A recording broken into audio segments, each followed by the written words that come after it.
ఇప్పుడే సోదరులు గౌరవ మంత్రి ఐటీ అండ్ ఎడ్యుకేషన్ మినిస్టర్ వారు అనౌన్స్ చేశారు. గౌరవ ముఖ్యమంత్రి చంద్రబాబు గారి తరఫున, అలాగే నరేంద్ర మోదీ గారి తరఫున ఇక్కడికి మంత్రివర్గం అందరం ఉన్నాం. ఇక్కడ అందరం కూర్చొని మేము ముగ్గురం కూర్చొని ఇందాక గౌరవ ముఖ్యమంత్రి గారి సూచనల మేరకు ఇందాక సోదరులు మన లోకేష్ గారు చెప్పినట్టుగా దాదాపు 50 లక్షలు ఎక్స్గ్రేషియాన్ని ప్రకటిస్తూ ఉన్నారు. అలాగే ఒక 5 ఎకరాల పొలం అని కూడా తెలియజేశారు. అలాగే 300 గజాలు ఇంటి స్థలం అని కూడా అనౌన్స్ చేశారు. అలాగే ప్రభుత్వంలో వాళ్ళకి ఎవరికైనా సరే వాళ్ళ నాన్నగారికి కానీ ఎవరికి కానీ ప్రభుత్వ ఉద్యోగం కూడా ఖచ్చితంగా ఇవ్వాలనేది క్యాబినెట్లో ముందు పెట్టి నిర్ణయం తీసుకుంటాం.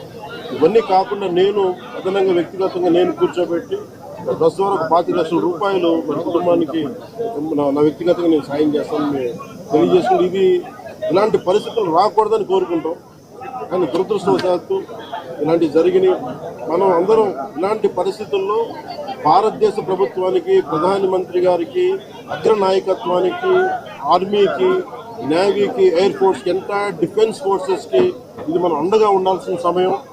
ప్రతి ఒక్కరూ చాలా ఎరుకుతోటి చాలా జాగ్రత్తగా ఉండాలి. ఎవరు వాళ్ళు వేలాది మంది ఈ లష్కర్-ఏ తోయిబా లేదా జైషే మహమ్మద్ తీవ్రవాదులందరూ కూడా వాళ్ళు భారతదేశం మీద రకరకాల దాడులు చేయడానికి ప్రయత్నం చేస్తూ ఉన్నారు. సీజ్ ఫైర్ని దయచేసి మనం ఎవరు నమ్మటం. సీజ్ ఫైర్ శాంతికి ఒప్పందం కాదు. వాళ్ళు ప్రత్యేక పరిస్థితుల్లో లొంగిపోయి ఇంక మా పాకిస్తాన్ బతకలేదు అని చెప్పి కాళ్ళ బేరానికి వచ్చిన 3 గంటల్లోనే మళ్ళీ సీజ్ ఫైర్ని వైలేట్ చేశారు. ఇది అందరూ కూడా గమనించాల్సిన విషయం.